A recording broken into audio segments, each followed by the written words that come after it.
আমরা হলে প্রবেশ করতে চাইলে মাদ্রাসা প্রশাসন পুলিশ প্রশাসনকে নিয়ে এসে আমাদেরকে বাধা দিচ্ছে।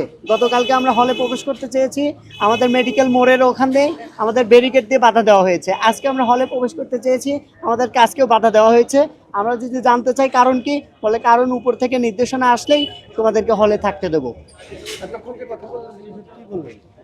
এখন পর্যন্ত তারা আমাদেরকে যেটা জানাইছে, তাদের হাতে কোনো ক্ষমতা নেই।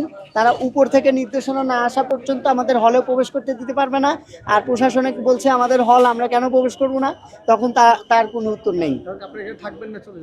আমরা এখানে অবস্থান করব এবং প্রশাসন যদি আমাদেরকে বের করেই রাখে, আমরা জুলাই পরবর্তী এই বাংলাদেশ চাই না যে বাংলাদেশে বৈধ ছাত্র, বৈধ হলকার্ডধারী বাইরে থাকবে আর বহিরাগত মাদক সেবনকারী সন্ত্রাস বহিরাগতরা হলে থাকবে, এরকম বাংলাদেশ আমরা চাই না।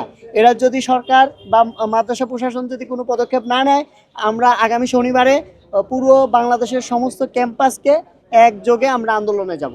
আপনারা বলছেন যে এখানে আপনারা অবস্থান করবেন, আসলে কতক্ষণ অবস্থান করবেন? আমরা স্যার আমাকে নির্দেশনা জানানোর আগ পর্যন্ত আমরা এখানে অবস্থান করব। স্যাররা কি নির্দেশনা দেয় তার আলোকে আমরা কর্মসূচি ঘোষণা করব। ভিতরে কারা আছে? এখানে ভিতরে আছে হচ্ছে ছাত্র দলের নামধারী অবৈধ ছাত্র এবং যুব দলের সন্ত্রাসীরা এখানে হলে অবস্থান করছে আজ 2 দিন ধরে। এখানে বৈধ ছাত্র বা হচ্ছে বৈধ হলকার্ডধারী একজনও নাই, সবাইকে বিতাড়িত করা হয়েছে।